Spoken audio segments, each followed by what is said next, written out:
నివాస స్థలమును విడిచిన దేవదూతలను మహాదినమున జరుగు తీర్పు వరకు కటిక చీకటిలో నిత్య పార్శ్వములతో ఆయన బంధించి భద్రము చేసెను. ఆ ప్రకారముగానే సొదొమ గొమొర్రాను వాటి చుట్టుపక్కల పట్టణములను వీరి వలన వ్యభిచారం పరశరీరానుసారులైనందున నిత్యాగ్ని దండన అనుభవించుచు దృష్టాంతముగా ఉంచబడెను. చాలు, ఓకే. ఇక్కడ దేవుడు నియమించిన స్థానములో నిలిచి ఉండుట. నేను అంతకుముందు దేవుడు నియమించిన స్థానములో నిలిచి ఉండుటలో రెండు విషయాలు తెలియజేశాను. దేవుడు నియమించిన స్థానము, దేవుడు నియమించిన స్థానములో నిలిచి ఉండుట. ఇక్కడ తమ నివాస స్థలమును విడిచిన దేవదూతలను రాబడింది. దేవుడు వారికి ఒక స్థలాన్ని నియమించాడు, వారికి ఒక స్థానాన్ని నియమించాడు. నివాస స్థలమునే విడిచిపెట్టారట. నివాస స్థలమును విడిచిపెట్టారు. చెప్పండి, అందరూ చెప్పండి. ఎవరెవరు విడిచిపెట్టారు? అక్కడ దేవుడు వారికి అద్భుతమైన మహిమనిచ్చాడు. ఈ సృష్టిలోనంట లూసిఫర్ అంత అందము ఎవ్వరికి ఇవ్వబడలేదు. యేసుప్రభు గారు అందగాడు. లూసిఫర్ యెషయా 53వ అధ్యాయం చెప్తా ఉంది, చూడనల్లని వాడుగా ఉన్నాడంట యేసు ప్రభు. Lucifer was most beautiful person in the whole universe. మీరు హెస్కేల్ గ్రంథంలో చదువు తెలుస్తారు, 28వ అధ్యాయం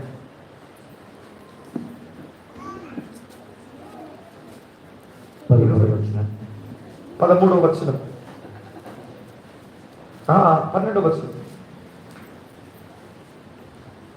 నరపుత్రుడా, తూరు రాజును గురించి అంగలార్ప వచ్చిన బట్టి ఇలాగూ ప్రకటింపుము ప్రభుని యెహోవా సెలవిచ్చినదేమనగా. ఇది వినండి, ఇది సాతాను గురించి చెప్తున్నాడు ఇక్కడ ప్రవక్త. పూర్ణ జ్ఞానమును సంపూర్ణ సౌందర్యమును గల, పూర్ణ జ్ఞానం ఇవ్వబడింది, సంపూర్ణ సౌందర్యం ఇవ్వబడింది.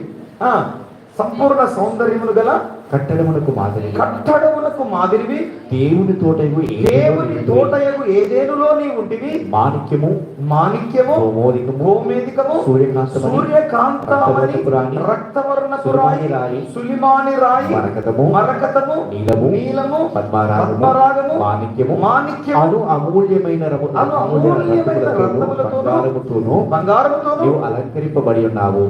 నీవు నియమింపబడిన దినమున పిల్లల గ్రోవులు వాయించువారు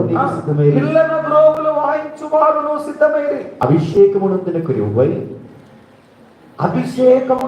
కెరూబువై ఒక ఆశ్రయముగా నుండి.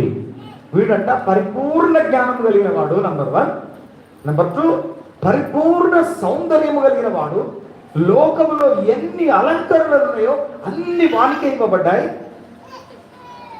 నెక్స్ట్, అభిషేకింపబడిన కెరూబు. ఎవరికి ఇవ్వలేదు ఇంత స్థానం? అభిషేకింపబడిన కెరూబువై చదవండి. అభిషేకమునంతన కెరూబువై ఒక ఆశ్రయముగా ఉన్నాడంట. అందుకే అంటే ఈయన లేకపోతే ఏం లేదుగా. ఆశ్రయం అంటే కాపాడేటువంటి వాడు కదా. కొంతమందిని మనం నమ్ముకుంటాం, ముఖ్యంగా భార్యలు భర్తలే నమ్ముకుంటారు. టోటల్గా బ్లైండ్గా బిలీవ్ చేస్తారు. అలా భర్త ఒక ఆశ్రయం. ఆ భర్త జీవితం నుంచి బయటకు వెళ్ళిపోతే మీద ఆశ్రయం అయిపోతుంది. వీడట ఒక ఆశ్రయంగా ఉన్నాడట.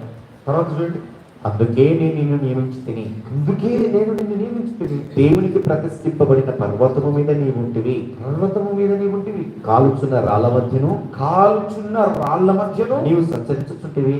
ఆ, నీవు నియమింపబడిన దినము మొదలుకొని పాపము నీ యందు కనబడు వరకు పాపము నీ యందు కనబడు వరకు ప్రవర్తన విషయములో ప్రవర్తన విషయములో నీవు యథార్థవంతుడుగా ఉంటివి. ఏం పుట్టింది మరి? మధ్యలో పాపము కనబడేంత వరకు యథార్థంగా ఉన్నాడంట. The most beautiful. మీరు అనుకుంటున్నారు సాధారణ కొమ్ములు పెట్టుకొని నల్లగా వస్తున్నాడు. అందంగా వస్తాడు. హవ్వ అందుకనే మోసపోయింది. వాడు ఇట్లా అందంగా చూపెడతాడు ప్రపంచాన్ని పడగొట్టడానికి. వానిలో పాపము కనబడే వరకు యథార్థవంతుడుగా ఉన్నాడంట. ఏంటిదా పాపం? ఏంటిదమ్మా పాపం? ఆ పాపం ఏంటిదో యెషయా 14 యెషయా 19 చెప్తున్నాడు. హేజ్కేలు యెషయా ఈ ఇద్దరికి అసలు పరలోకములో జరిగిన రహస్యాలను దేవుడు బయలుపరిచాడు. యెషయా 14వ అధ్యాయంలో ఏ పాపము వారిలో ప్రవేశించిందో యెషయా చెప్తున్నాడు. ఏ పాపం అంట? నేను దేవునితో సమానుడుగా నన్ను నేను చేసుకుంటాను. దేవుని సింహాసనంతో నా సింహాసనాన్ని వేసుకొని నేను కూర్చుంటా అని తనకివ్వబడినటువంటి ఘనతను, మహిమను, అధికారాన్ని దుర్వినియోగపరిచి అతని నాయకత్వము క్రిందినటువంటి దూతలన్నింటినీ కూడా మోసము చేసి వీడు పూజింపబడుతున్నాడు. అందుకనే నాకు చెందవలసిన మహిమను నేను ఎవరికి ఇవ్వను. తొక్కేస్తాడు దేవుడు, తన్నెళ్ళబడతాడు దేవుడు. అందుకనే పరలోకంలో అంత మహిమ దేవుడికి చెందాలి, కానీ ఏదో డివైడ్ అయిపోతుంది. సైడ్కి ఎడిపోతా ఉంది. లూసిఫర్ ఆ మహిమను ఆక్రమించుకుంటున్నాడు. దేవుడు ఏం చేసిండు? ఒక పన్నుదండి. దేవుడు నియమించిన స్థానములో నివసించలేదంట. ఎప్పుడైతే వారు నివసించలేదో దేవుడు నియమించిన స్థానములో ఏమైంది? వారి యొక్క ప్రధానత్వమును కోల్పోయారు అని రాయబడింది. ఏం కోల్పోయారు? వారికి ఇచ్చిన బాధ్యతలన్నీ తీసివేయబడ్డాయి, వారికి ఇచ్చిన అధికారాలన్నీ తీసివేయబడ్డాయి, వారికి ఇచ్చిన హక్కులన్నీ పీకివేయబడ్డాయి. దేవదూతల్ని వదిలిపెట్టని దేవుడు ఈ రోజు మనుషులను వదిలిపెట్టడు. అందుకని దేవుడు నియమించిన స్థానములో నీలో ప్రాణం ఉన్నంత వరకు నిలిచి ఉండాలి. జీవితం అంటే ఆటలు కాదు, పాటలు కాదు, నటన కాదు. మనకు చెప్తా ఉన్నాడు.